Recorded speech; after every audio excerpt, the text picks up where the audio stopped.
बना रहे थे वो लोग वो मूर्ख थे जिन्होंने संविधान में 5वीं और 6वीं अनुसूची का प्रावधान किया। नहीं, वो बहुत दूरदर्शी थे, विद्वान थे कि जो आदिवासी पट्टे में जल जंगल जमीन और खनिज संपदा है और जो आदिवासी है वो सुरक्षित रहना चाहिए। उस इलाके में गैर आदिवासी व्यक्ति का प्रवेश वर्जित है, वो आप 6ठी अनुसूची क्षेत्र में जाकर देख सकते हो। तो क्यों लिखा उसने? वो इसलिए लिखा कि आदिवासियों की मूल परंपरा संस्कृति पहचान बनी रहना चाहिए, नहीं तो दूसरे लोग जो अपने आप को विद्वान कहते हैं हमारे लोगों को भ्रमित करेंगे, और यदि इसको भ्रमित करेंगे तो क्या होगा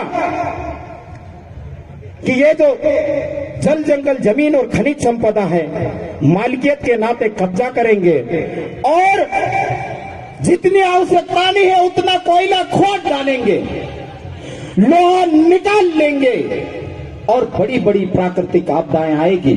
जैसे आज की तारीख में आप लोग देख रहे हैं, बारिश के टाइम पे पर्याप्त बारिश नहीं हो रही है, सर्दी के टाइम पे पर्याप्त सर्दी नहीं हो रही है, और अतिवृष्टि अनावृष्टि और भूस्खलन आदि जो प्राकृतिक आपदाएं हैं वो आ रहे हैं। तो इससे कंट्रोल कैसे होगा?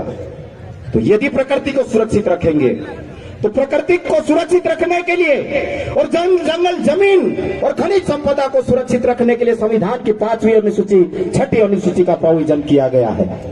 क्या आप लोग संविधान की 5वीं अनुसूची चाहिए या नहीं चाहिए? सुन लीजिए।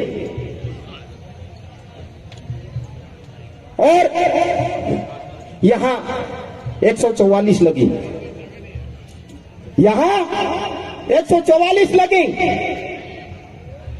लेकिन अनुसूचित क्षेत्र में 144 नहीं 244 एक चलता है। आप लोग जानते हो या नहीं?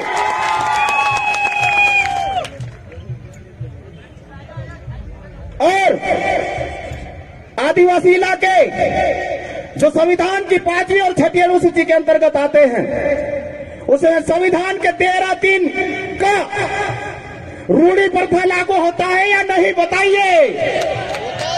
तो हमको रूढ़ी प्रथा से चलना चाहिए या नहीं? यस। और इसीलिए हम लोग, ऐसा नहीं हम लोग मूर्ख नहीं है, हम सारे लोग पढ़े लिखे हैं। पहले एक समय हुआ करता था, हम भी भोले थे कि जैसा हम हैं वैसा ही सामने वाले को समझते थे, तो सामने वाले ने उसका फायदा उठाया।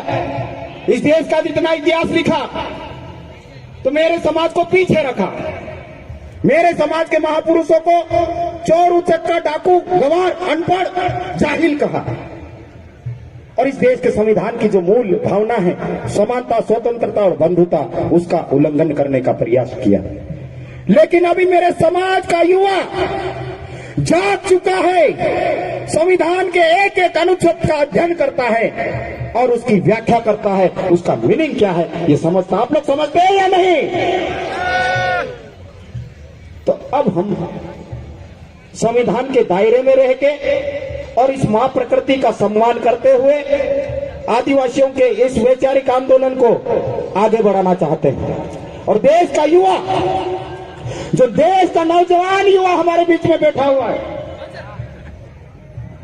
देश का नौजवान युवा इस पंडाल में और इस पंडाल के आसपास, पंडाल में जितने लोग हैं ना उससे ज्यादा तो पंडाल के बाहर है, युवा लोग ज्यादा है या दूसरे लोग ज्यादा है, जरा बताइए। इस देश का आदिवासी समाज का युवा अंगड़ाई ले रहा है। आप संभल जाइए, सही रास्ते पे चल जाइए। आपको हम धमकी नहीं दे रहे हैं, हम हमको भी और आपको भी बताने की बात कर रहे हैं। तो ये जो जयस का युवा यहां आप लोगों को पीली पगड़ी की बांध के दिख रहा है, और जितने भी सामाजिक संगठन है उसका जो नौजवान युवा साथी है, जो ये सब चीजें चल रही थी, तो कई सारे साथियों का फोन आ रहा था कि दादा क्या करना होगा। मैंने कहा कुछ नहीं करना यार, हम लोग तो प्रेम मोहब्बत की बात करने के लिए निकले हैं, दिल से दिल की बात करने के लिए निकले हैं, लोगों से संवाद करने के लिए निकले हैं। इसमें डर किस बात का यार? क्या हम लोगों ने गोला बारूद बनाया है? आप लोग हम लोगों को उलाहना देते हैं, बहुत सारी संज्ञाएं देते हैं। मुझे बताइए, दुनिया में जितना भी हिंसा की चीजें हैं किसने बनाई? आदिवासियों ने यदि छोटा मोटा अस्त्र शस्त्र बनाए तो क्या बनाया? तीर कमान बनाया, बस। ठीक है ना? थालियां बनाया, तलवार बनाया, जहां रहता है वो अपनी सुरक्षा के लिए। लेकिन आप लोगों ने तो बंदूक, गोला बारूद, जिससे दुनिया में हिंसा बढ़ती है, उस चीज को बना के रख दिया है। और आप लोग हमसे डरते हो? हमारे हाथ में तो कुछ नहीं है भाई। हम तो बचाने की बात कर रहे हैं, लेकिन हम संवैधानिक तरीके से और लोकतांत्रिक तरीके से अपनी लड़ाई को आगे बढ़ाएंगे, ये मेरे समाज का युवा कहता है। समाज का युवा आदिवासी विचारधारा के साथ में है या नहीं?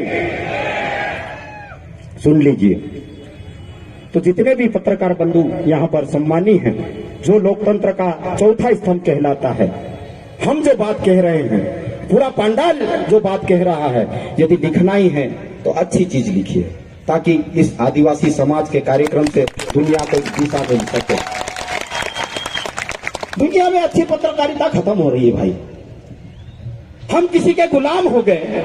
आपकी खुद की प्रतिभा आप छुपा रहे हो, किसी के कहने पे चलते हो, किसी के कहने पे काम करते हो।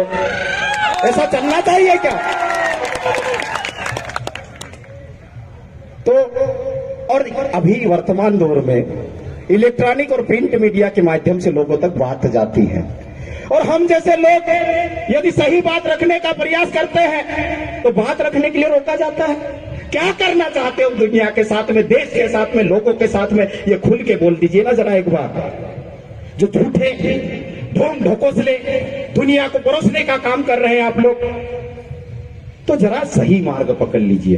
वो आपके भी हित का होगा और हमारे भी हित का होगा। तो साथियों, चूंकि बहुत सारी बात करना हम लोगों को, लेकिन आखिरी बात, ये जो कुछ भी करना है, ये जो कुछ भी करना है आदिवासी समाज को करना है। और आने वाला समय आदिवासी समाज का होने वाला है। वो इसलिए कि आदिवासी समाज में सच्ची लीडरशिप है, जो हमारे मंच के दाहिनी तरफ बैठी हुई है। उनको अवसर कहीं कम मिलता है, कहीं तो समाज की ताकत कम होती है, इसलिए हमारे जनप्रतिनिधि कमजोर हैं।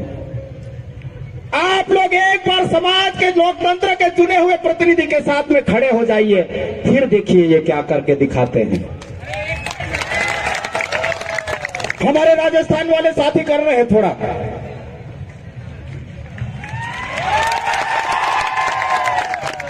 माननीय दिलीप सिंह भूरिया साहब करके चले गए। श्रद्धा के रूप में जरा तालियों की गड़गड़ाहट से पंडाल को जरा,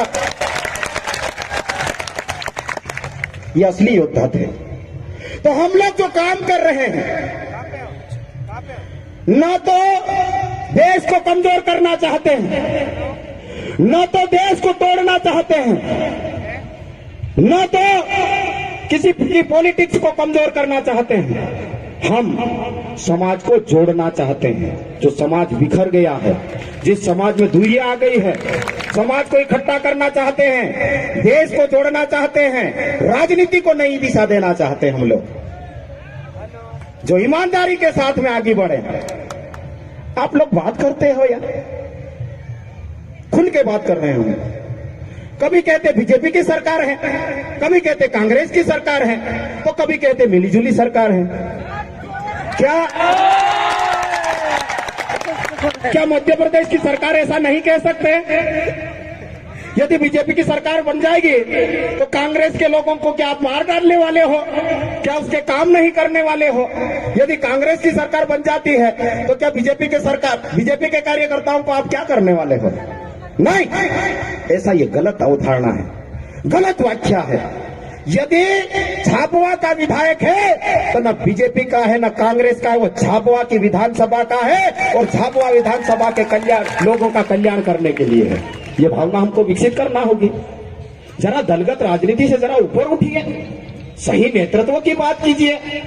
और आदिवासी इलाके में, बड़ी बात कह रहा हूं मैं, आदिवासी इलाके में आदिवासी समाज के लोगों को सही नेतृत्व देने का कोशिश कीजिए, एक बार दे के देखिए, उसके बाद में आदिवासी क्या करते हैं। इस पूरे बेल्ट में, अधिकांश जिले में, बल्कि पश्चिमी भारत, मध्य भारत, नॉर्थ ईस्ट में बहुतायत में आदिवासी समाज के लोग रहते हैं। आप लोगों ने यदि राजनीतिक विचारधारा अलग अलग बना के रखी है तो लोकतंत्र में जिसका बहुमत है उसी ने बात करना चाहिए ना, करना चाहिए कि नहीं। तो आदिवासी इलाके में आदिवासियों का बहुमत है या दिगर लोगों का है, जरा बताइए। तो बीजेपी हो या कांग्रेस हो, वहां पर भी हमारे लोगों को नेतृत्व करने का स्थान दीजिए, ये बात हम कहना चाहते हैं। बहुत हो गया यार, अब थोड़ा समझो, थोड़ा समझो और इस देश को अच्छी दिशा देने का काम कीजिए। तो मैं जो बात कह रहा था कि ये सब चीजें न सरकार करने वाली है, क्योंकि सरकार किसी के कब्जे में है, ये आप जानते हो या नहीं जानते हो। तो लोकतंत्र में बात किसकी सुनी जाना चाहिए, लोगों की या एक व्यक्ति की। तो यदि बात लोगों की करना है तो हमको सरकार के भरोसे नहीं करना है, हमको अपना स्वावलंबन, अपने समाज का स्वावलंबन हमको खुद खड़ा करना होगा। जिन लोगों को 2 वक्त की रोटी नहीं मिल रही है, तन ढकने के लिए कपड़ा नहीं मिल रहा है, बच्चों को अच्छा एजुकेशन देने के लिए पैसा नहीं मिल रहा है, उन लोगों को समाज का तो थोड़ा तबका थोड़ा सक्षम हुआ है, थोड़ा नौकरी में आया है, थोड़ा जनप्रतिनिधि बने, बिजनेस तो है ही नहीं। और जो बिजनेस कर रहे हैं वो स्वार्थ के वशीभूत कर रहे हैं, सब इकट्ठा करना चाहते हैं, किसी को कोई चिंता नहीं है। तो हमारे समाज के जो थोड़े बहुत सक्षम लोग हैं उनको समाज की मदद करना चाहते हैं, चाहिए, ये बात हम इस मंच से करना चाहते हैं। और जो समाज का असली कार्यकर्ता है उसको समाज के अंतिम पंक्ति के व्यक्ति का दुख और दर्द को हम लोगों को समझना होगा और समाज को जोड़ने के लिए